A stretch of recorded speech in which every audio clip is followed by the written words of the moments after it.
नमस्कार, मैं डॉक्टर श्रुति टंडन, सहायक आचार्य समाजशास्त्र विभाग, राजकीय मीरा कन्या महाविद्यालय उदयपुर से आज इस वीडियो में आपसे इमाइल दुर्खीम द्वारा प्रतिपादित यांत्रिक एकता जैसे इम्पॉर्टेंट टॉपिक के बारे में चर्चा करूंगी। ये टॉपिक बीए थर्ड ईयर के फर्स्ट पेपर से संबंधित है, जिसमें हम समाजशास्त्रियों के द्वारा दिए गए विभिन्न सिद्धांतों के बारे में समय समय पर बातचीत कर रहे हैं। और इस श्रृंखला में आज हम बात करेंगे इमाइल दुर्खीम द्वारा दी गई यांत्रिक एकता के विषय में कुछ खास बातों के बारे में। हालांकि दुर्खीम ने समाजशास्त्र को अनुभववादी और प्रत्यक्षवादी पद्धति से जोड़कर बताया कि यह विज्ञान समाज, समूह, सामूहिक चेतना, सामाजिक तथ्य, मनुष्य की सामूहिकता और सामूहिक अभिव्यक्ति में निहित है और सामाजिक तथ्य दुर्खीम के समाजशास्त्र में केंद्रीय अवधारणा के रूप में अपनी पहचान रखते हैं। उन्होंने अपनी पुस्तक, जो कि श्रम विभाजन पर आधारित है, जिसका नाम था the division of labour in society, उसमें उन्होंने श्रम विभाजन के बारे में विस्तार से चर्चा की और उन्होंने श्रम विभाजन के दो महत्वपूर्ण प्रकारों पर प्रकाश डाला, जो कि समाज की निरंतरता और अस्तित्व के लिए आवश्यक हैं। पहला, समाज में नवीन समूहों का निर्माण करना और दूसरा, समूह में सामाजिक एकता पैदा करना। इसीलिए श्रम विभाजन को दुर्खीम का समाजशास्त्र में एक प्रमुख और महत्वपूर्ण योगदान माना जाता है। उनके अनुसार श्रम विभाजन से समाज में नए नए समूहों का निर्माण होता है। सर्वप्रथम जनसंख्या की वृद्धि से श्रम विभाजन होता है, इससे विशेषीकरण आता है। विशेषीकरण समाज में नए नए व्यावसायिक और विशेषीकृत समूहों का निर्माण करता है, जिनसे ही समाज में एकता पैदा होती है। यानी श्रम विभाजन ही समूहों में एकता पैदा करता है। साथ ही दुर्खीम कहते हैं कि श्रम विभाजन का दूसरा और महत्वपूर्ण कार्य नवीन समूहों में एकता पैदा करना होता है। श्रम विभाजन ही नए समूहों के निर्माण के साथ साथ परस्पर एकता पैदा करता है, जो कि समाज की व्यवस्था और संतुलन को बनाए रखता है। इस प्रकार से दुर्खीम के अनुसार श्रम विभाजन का उद्देश्य समाज के कार्यों को व्यवस्थित करके एकता पैदा करना और उसे बनाए रखना होता है। दुर्खीम कहते हैं कि समाज एकता पूर्णतया नैतिक घटना है, जिनका ना अवलोकन कर सकते हैं और ना ही मापन कर सकते हैं। इसीलिए इनके अनुसार कानून और सामाजिक एकता सीधे संबंधित होते हैं। किसी समाज में जिस प्रकार की सामाजिक एकता होगी, उसी प्रकार की उस समाज में कानून व्यवस्था भी होगी, ऐसा दुर्खीम का मानना था। उन्होंने स्पष्ट करते हुए कहा कि समाज के कानून की माप ही समाज की एकता की माप कहलाई जाती है। उन्होंने कानून के दो प्रकार बताए हैं, दमनकारी कानून और प्रतिकारी कानून। नाम अपने आप में ही स्पष्ट है। दमनकारी कानून वे सार्वजनिक कानून होते हैं जो व्यक्ति एवं समाज के पारस्परिक संबंधों को व्यवस्थित रखते हैं, जबकि प्रतिकारी कानून श्रम विभाजन से संबंधित होता है। दमनकारी कानून दो प्रकार के होते हैं, पहला दंडकारी कानून और दूसरा व्याप्त कानून, जबकि प्रतिकारी कानून इसके अंतर्गत दीवानी कानून, व्यावसायिक कानून, संवैधानिक कानून, प्रशासनिक कानून आदि आते हैं। इनका यह मानना था कि जिस प्रकार से कानून दो प्रकार के होते हैं, ठीक उसी प्रकार से इनसे संबंधित एकता भी दो प्रकार की होती है। पहली होती है यांत्रिक एकता और दूसरी होती है सावयविक एकता। दमनकारी कानून व्यक्तियों में व्याप्त समानता का प्रतीक होता है। इसके द्वारा जिस प्रकार उसे दुर्खीम यांत्रिक एकता कहते हैं, ऐसी एकता उत्पन्न होती है।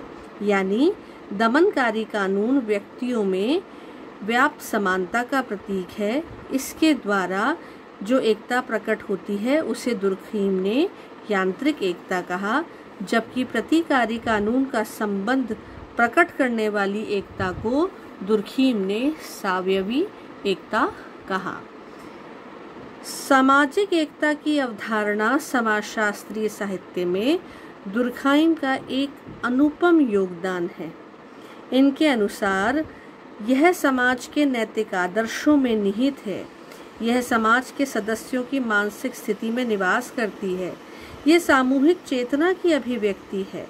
समाज के लोगों में जितनी अधिक लगाव और निकटता की भावना होगी, समाज में उतनी ही अधिक एकता पाई जाएगी। इसीलिए इनका यह मानना है और इन्होंने यांत्रिक एकता को स्पष्ट करते हुए कहा कि यांत्रिक एकता प्राचीन, सरल, सादे, छोटे, अविकसित, आदिम और पिछड़े समाजों में पाई जाती है। इन समाज के सदस्यों समानता के कारण एक दूसरे से जुड़े होते हैं और उनमें जो एकता मिलती है उसे यांत्रिक एकता कहते हैं। ये समाज आकार में छोटे होने से इनका जनसंख्या का घनत्व भी बहुत कम होता है। इसमें रहने वाले लोगों की आवश्यकताएं बहुत सीमित होती हैं तथा एक जैसी होती है। सभी घुल मिलकर रहते हैं।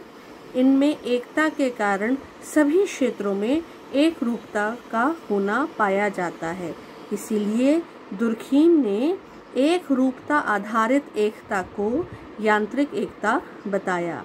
इन समाजों में लोगों की परिस्थितियों और भूमिकाओं में, विचारों, विश्वासों और जीवन शैलियों में, मानसिक, सामाजिक और नैतिकता में समानता पाई जाती है। यही अंडरलाइनिंग पॉइंट है, यह ध्यान देने योग्य पॉइंट है कि यांत्रिक एकता में समानता अधिक पाई जाती है। अब हम बात करते हैं दुर्खीम द्वारा दी गई यांत्रिक एकता की विशेषताओं के बारे में। दुर्खीम ने श्रम विभाजन के अभाव अथवा अल्पता के कारण इन आदिम समाजों की यांत्रिक एकता में जो विशेषता बताई हैं वह कुछ इस प्रकार से हैं। पहला, भेदभाव रहित समाज। दुर्खीम यांत्रिक या भेदभाव रहित समाज की व्याख्या करते हैं, तो इस प्रकार के समाज से उनका तात्पर्य आदिम और ग्रामीण समाज से है। इस समाज में भेदभाव और गैर बराबरी पाई जाती है, लेकिन यह सब उम्र, लिंग और आनुवंशिकता पर आधारित होते हैं। भूमिका व्यक्तिगत नहीं होती, इसीलिए यहाँ पर भेदभाव रहित समाज देखने को मिलता है। यहाँ पर व्यक्ति का द्वितीयक स्थान पाया जाता है। यानी यांत्रिक समाज में व्यक्तियों का स्थान गौण होता है। जैसे पानी की बूंदें समुद्र में अपना अस्तित्व खो देती हैं, वैसे ही व्यक्ति समाज में अपना अस्तित्व खो देते हैं। व्यक्ति की स्व की चेतना होती है, अपनी इस चेतना के आधार पर ही वे अपने निजी कार्य करते हैं, लेकिन जैसे ही उसकी व्यक्तिगत चेतना समाज की चेतना से रूबरू होती है, तब उसकी व्यक्तिगत चेतना द्वितीय बन जाती है, यानी कि गौण हो जाती है। यहाँ पर सामूहिक चेतना और आचार संहिता का विशेष महत्व है। सामूहिक चेतना यांत्रिक समाज की सुदृढ़ता, विश्वास और संवेग के कारण है। यदि कोई भी व्यक्ति जो समाज के विश्वास और संवेगों को आघात पहुंचाता है, अपराध करता है, ऐसे अपराधी को दंड देने का काम समाज करता है। क्योंकि यहाँ पर आचार संहिता बहुत महत्वपूर्ण रोल प्ले करती है, इसलिए समाज की सुदृढ़ता आचारों पर निर्भर होती है। दुर्खीम के अनुसार यांत्रिक और सावयवी दोनों प्रकार के समाज नैतिकता के धरातल पर खड़े होते हैं, लेकिन यांत्रिक समाज तो वस्तुतः अविभेदीकृत यानी भेदभाव रहित समाज है, नैतिकता द्वारा ही अपनी सुदृढ़ता बनाए रखता है। बात करें मानव व्यवहार और मनोविज्ञान की, तो यांत्रिक एकता वाले आदिम समाजों के व्यक्तियों की मानसिक, नैतिक और सामाजिक घटनाओं के क्षेत्रों में एक रूपता व्याप्त होती है। उनके विश्वास, धारणाएं, मत, तरीके आदि सब कुछ एक जैसे होते हैं। दुर्खीम ने लिखा है कि इन यांत्रिक एकता वाले समाजों में व्यक्तियों में भिन्नता केवल आनुवांशिकता के कारण होती है, इसलिए यहाँ पर मानव व्यवहार और मनोविज्ञान का विशेष अध्ययन किया जाता है। बात करें अगर हम कि किस प्रकार से यांत्रिक एकता के संदर्भ में उन्होंने आर्थिक संगठन को और धर्म और विचारधारा को स्पष्ट किया, तो पहले बात करते हैं धर्म और विचारधारा की, कि दुर्खीम ने निष्कर्ष प्रस्तुत किया कि इन आदिम समाजों में यांत्रिक एकता का मुख्य कारण धर्म और इसकी विचारधारा है।